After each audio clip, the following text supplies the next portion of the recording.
This is PAX Unplugged, one of the largest conventions dedicated to tabletop gaming in the world. Tens of thousands of people pack into the Philadelphia Convention Center for this event, and of all the attractions at the con, one of the biggest is dedicated to a quirky game called Catan. Or is it pronounced Catan? Either way, you're watching Thought Cabin.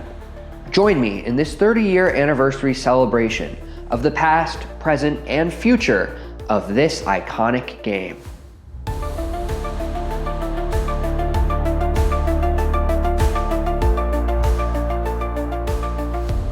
While its unique name is no doubt recognizable to most people under the age of 40, the story behind this honeycomb-shaped board game is a little bit lesser known. In this video, I'll be exploring Catan's origins, discussing how the game came to be. I'll also be taking a look at the company's future plans for the franchise. Let's start off by winding the clock back exactly 30 years to 1995. In many ways, Catan was and still remains a family business.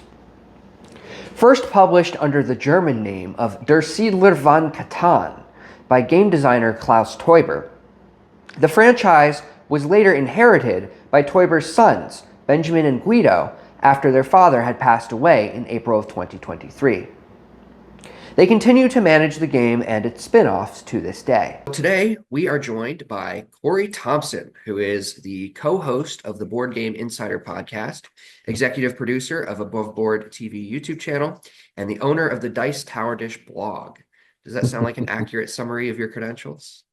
It does. It does. There's a couple other things out there. I am part owner and investor in a couple publishing groups, and I've worked within the industry for probably about 15 years. Used to run news for the Dice Tower. Yeah, so all in all, you are like a subject matter expert when it comes to all things tabletop games. I don't know about that. And well, we'll test your expertise when it comes to Catan in just a little bit.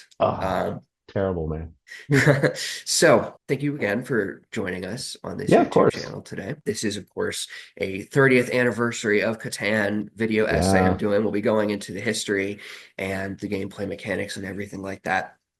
So when you were over at my house a while back, you talked a little bit about the different categories of board game. And I'm wondering if you could go into depth about that for just a little bit. What are the different types of board games? How can they be categorized, maybe in the broad strokes? There's so many different types out there. Really, the expert on this, there is a book called The Encyclopedia of Board Game Mechanics by Jeff Engelstein and Isaac Shalev. And it is an amazing book that can do this topic way better than me off the top of my head. But like Catan, for instance, uses a whole bunch of different mechanics. Catan has an area control mechanic, and that's a general term for when there's a map on the board and you need to put your pieces in a certain area and you get rewards for having bigger areas or more pieces on the board. Two coastal towns straight away is crazy. It is insane. It's what you got to do. Right. There's a trading mechanic. Catan really functions off of trading cards. Absolutely. Yeah, I mean, does anyone? Well, in fact, Fortnite, you've got some trees. I do. I have trees. I would trade for a brick, by the way. I will be generous. I'd like to keep the brick if possible. And the mind games associated with the trading too. Well, then kill yourself. I might just do. Yeah. Gonna weaponize that brick. Oh yeah. There's a little bit of a roll mechanic, just because there's dice involved. So there's a random idea. Your dice roll is going to maybe bring on the robber, maybe give you your reward. All right. I get to roll the die and I get to place this robber. Watch yourself. Oh. That seems a little personal. Yeah, that's... You made an enemy today.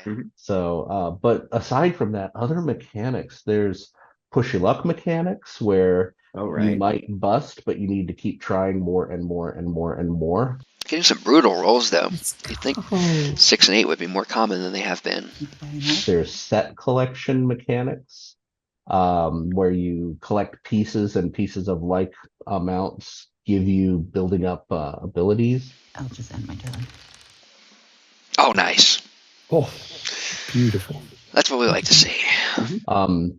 Literally the book, the encyclopedia book on it is, I think, 300 pages now. Wow. And there's actually a cooperation going on between Board Game Geek, and anybody who's looking into board games should know about Board Game Geek. It is the encyclopedia repository of all the games that are out there. Ooh. And I can tell you right now on Board Game Geek, the mechanisms listed for Catan, and these do come straight from Jeff Engelstein's book, are chaining, dice rolling, hexagon grid, income, modular board, negotiation, network and route building, race, random production, trading, and a variable setup. So that's very interesting that hexagon grid gets its own category. I'm surprised that would be something. It's relatively recent. The first hexagon board, I think, was Twilight Imperium, and it hit the shows in the early 90s, I think.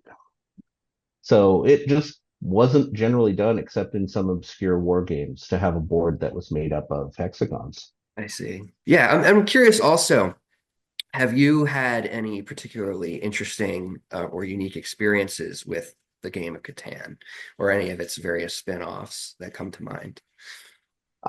Yeah, I think so Catan came out relatively early, and it's usually regarded as the gateway game for Euro games within the United States. Catan came out technically in 1995, and it opened this floodgate where U.S. publishers realized that there's all of these games that are very, very different from the mass market roll and move, Care Bears, the board game kind of things that were available in the U.S. And that genre just exploded. So I remember at about that time, it must have been about 97 or so, I was on an anniversary trip with my wife, and we went into a bookstore that had a few board games, and we found Catan and actually played it on this trip. We also picked up, at that time, they had put out Catan, the card game. Right. And we played that. It was a little easier to play in a hotel room. So it was really early in Euro games, and I remember just being so blown away, especially when the expansions started coming out, Cities and Nights, of how really complex a board game could be. Yeah. Catan, I think it's had the Seafarers expansion, the Cities and Nights expansion. There might have been one more. Quite a few. Yeah, when I went to PAX Unplugged, they had a big stack of them. Just so things I'd never heard of. They had a soccer, or I guess they call it football. For there's the World Cup. Variant versions of Catan. So many of them. There's historical ones. There's sports related ones. It's crazy, and some people collect all the different variants, which I think is really pretty cool. It's a bit of an expensive venture. They're about $50-$60 a piece. Yeah. Okay. I'm going to fire up our little quiz here. Let's see. Oh, no. Let's see how you can do on this one. I'm going to do terribly. Well, hopefully not.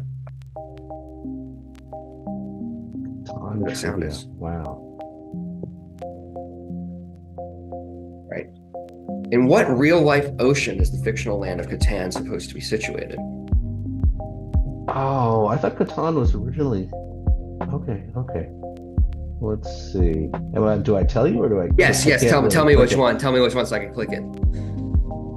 For some reason, I'm thinking it's the Arctic. Although I think it's the British Isles. It's the Atlantic Ocean. That was my second guess. Yes. Oh, so I guess I should have explained for the next questions. You just tell me which one you want me to click, and I will click it. All right. We'll go off of your word. They're clicking like a dork for a little while. Yeah. Gotcha. Who's the original owner and creator of the Catan franchise? You're going to see a picture of Klaus Teuber. Perfect.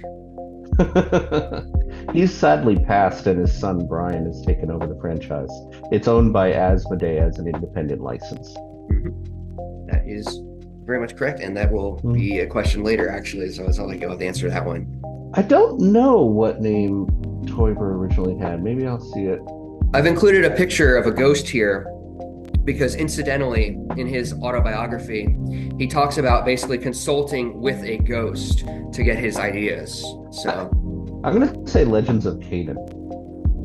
you think it's Legends of Catan? Yeah, but honestly, I don't know. It's unfortunately not true. Kumor. However, yes, he thought he was going to call it Kumor originally, although his family members told him that was a stupid idea. But the Legends of Catan is actually a biblical spin-off of Catan. That's where I got the connection. Yep. I knew that he did the biblical spin-off. Well, we're starting to slowly climb back up into the pedestal. I guess the bots know more than we do. They do. All right. Which of these is not the name of an official Catan expansion? Lords and Squires. Correct. That is a hypothetical feudal expansion that I completely made up. The others are all official mainline properties. Hey, look at that, middle of the pack. Terrific. That's where I live. The largest Catan game ever played had how many players? It actually was just broken. Mm-hmm. Oh, this is bad. You got two numbers right next to each other. That's cheating. I'm going to say 1,040. Turns out it's actually 1,096. And you're right, it was just broken actually last year. The original record was 1,040, or I guess the most previous record. And it was just updated to 1,096. They had this big tournament in the Netherlands. Yep. This is where they did this. Which of these professions did game creator Klaus Teuber have originally?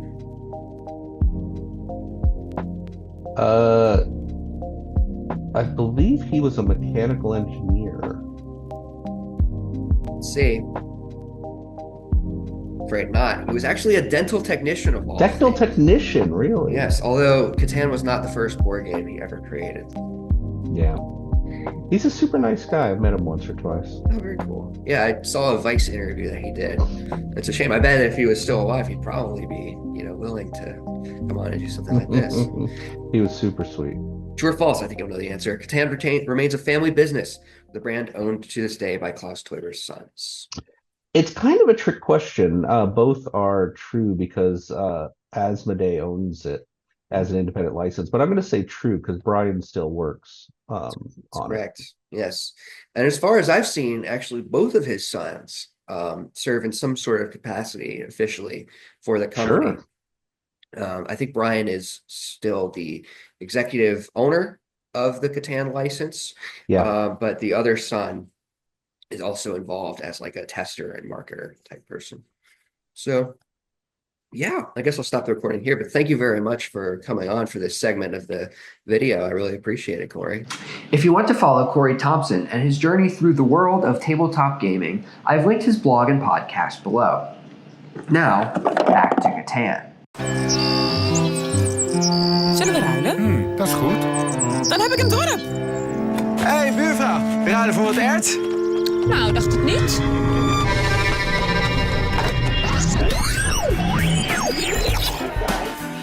De kolonisten van Catan jubileumeditie.